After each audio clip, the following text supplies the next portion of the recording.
It is officially official. Kyrie, you are now the newest member of the Boston Celtics.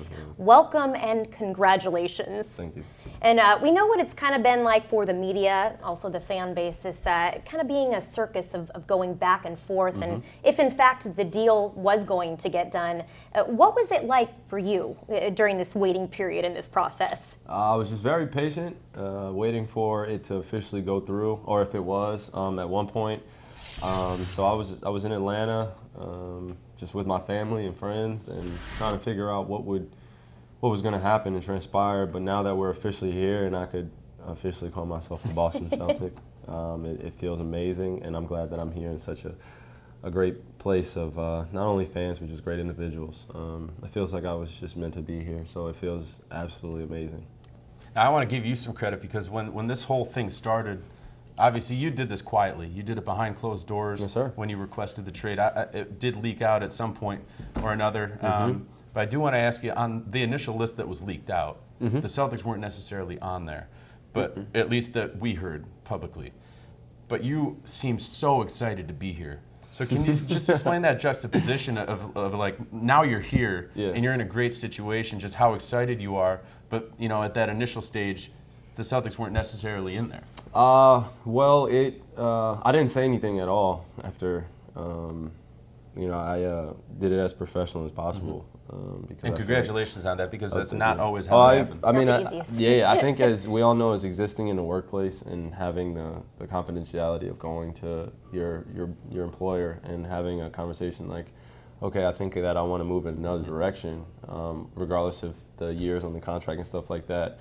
And my intent was the same. It was to go into an environment that I feel like I can maximize my potential. You guys will hear that a lot, but and ultimately being happy. The game is something that I appreciate very deeply, and I wanted to protect that. And in order to do so, I felt like it was about my time to go into a new direction. And the Celtics were literally the dark horse in the running, and it just came to fruition out of a week span where I had gotten a call where I was like, okay, there's a chance where I actually can be a Boston Celtic. I relished in that opportunity. I was like, we got to get this done. You look back at your playing days, and the Cavs have been the only team that you have played for. Now coming to a new team, just maybe how you're closing one chapter and opening a new one. We know that you're very excited to be here, and maybe just this process for you.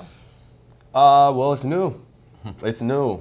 Good thing we all have multiple volumes of books in our lives that were being written. So constantly moment to moment. So it's new. I'm ready to experience it. Ready to be with it's crazy that we have 4 guys that were from the Eastern Conference Finals last year. So thinking about those guys and the impact they'll make in terms of the experience they have as a group, and then it extends throughout the whole entire group. And then we all build our own identity, and then we exist in the already built crazy culture that the Celtics has. Then you add some special talent and individuals, and you got something special. So I can't wait to do that. In the book that you're writing with the Celtics here, all the different words, a lot of them are young, a little bit different than the team that you were with in Cleveland. I believe last year you were the oldest team in the league. Not you, but the team in general. I was the second youngest on the team. Yeah, and you come here, and this is the 3rd youngest team in the league. You got a couple of number 3 picks in the last 2 years who are in a slightly different situation than you were when you were a rookie. But how are you going to make that work, and what's the biggest challenge of getting a young team to be ready to compete for a title? Because that's, as we know, that's the goal here in Boston. Yeah, absolutely. We have a few young guys, and the season is 82 games. That's a lot of freaking games.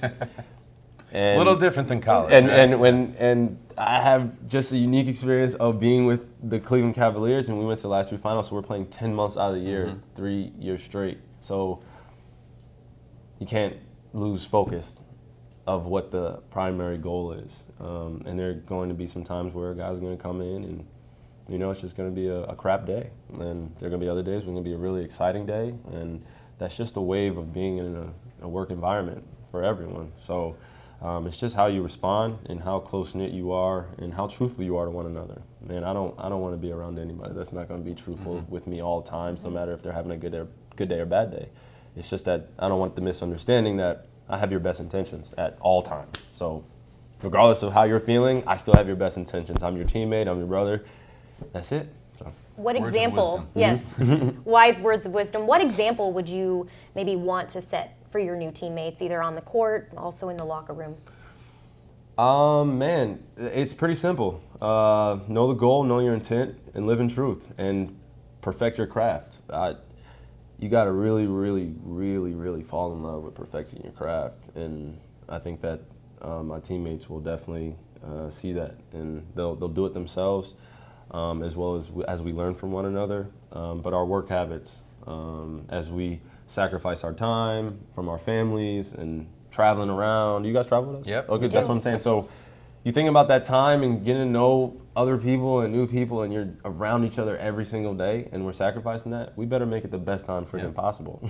It better be fun. It gotta be, because It's gonna be fun. that's what I'm saying. It's gotta be fun. We gotta make it. Something tells me this season will be fun.